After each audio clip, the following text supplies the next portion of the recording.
Senator Latvala. Thank you very much, Mr. President.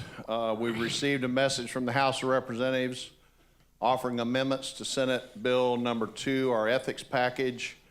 The First Amendment contains the bulk of Senate Bill 2 as we unanimously passed it on the first day of session.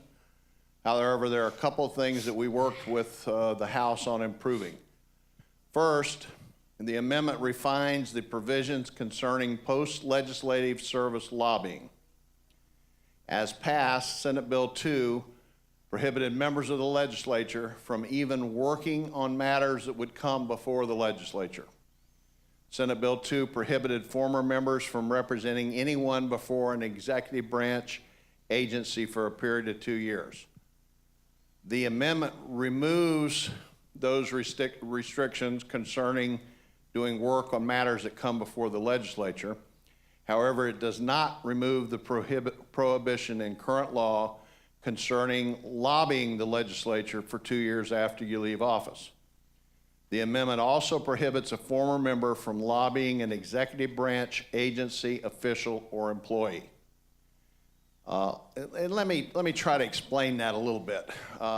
There's a semantic difference there which involves people who are lawyers and engineers and so forth who in the normal course of their business, for instance, get permits with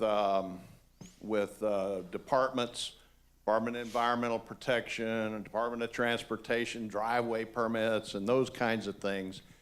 And as distinguished from registering to lobby an agency at the high levels, the way it's done here in Tallahassee. So that's the distinction that the House wanted to make in this bill.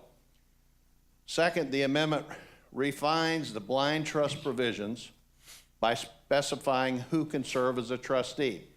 We tightened that up with regard to providing that it needed to be a bank or a CPA or someone with an arm's length relationship from the person whose trust it is. In other words, you couldn't have your brother-in-law do it. Additionally, the amendment provides that all assets of the trust must be free of any restrictions with respect to transfer or sale and cannot contain assets that transfer or sale is improbable or impractical without the officer's knowledge. Okay, so an example of that would be your beach house. You couldn't put your beach house into a blind trust because obviously if you used the beach house, you would know when it was sold. So it has to be securities or the kinds of property that you have kind of an arm's length relationship with and not a day-to-day relationship. The amendment also requires the trustee to certify that the trust meets all requirements. In lieu of the certification, an officer may file a copy of the trust agreement with the Commission on Ethics. Finally, the amendment also requires the officer to file a complete list of assets placed in the trust with the Commission on Ethics when they are placed in the trust. The officer would only be required to disclose assets that the officer would have to disclose on his or her annual financial disclosure form.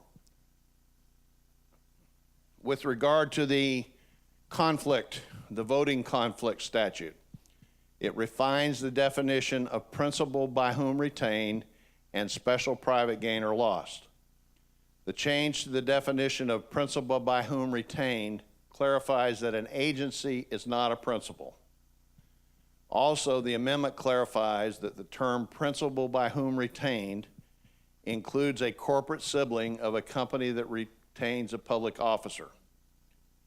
The term special private gain or loss is refined to require consideration of the degree of uncertainty at the time of the vote that there would be an economic benefit or harm to the officer, his or her relative, business associate, or principal, and if so, the nature of the degree of the economic benefit or harm must also be considered.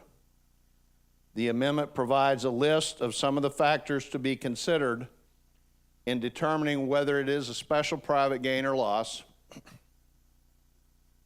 including the size of the class affected, the nature of the interests, the degree to which affected members of the class are affected, and the degree that the officer, relative, business associate, or principal receives a greater benefit or harm than other members of the class. The amendment refines the methods provided in the newly created chapter that the Commission on Ethics may use to collect unpaid automatic fines for failure to timely file financial disclosure. It removes the authority for the Commission on Ethics to obtain a lien on property and the exemption related to liens on a single motor vehicle valued under $10,000. So for collection purposes, the Commission will be restricted under the House's language that they wanted to two things: garnishment of wages, and the second thing would be the use of a collection agency, which would be authorized.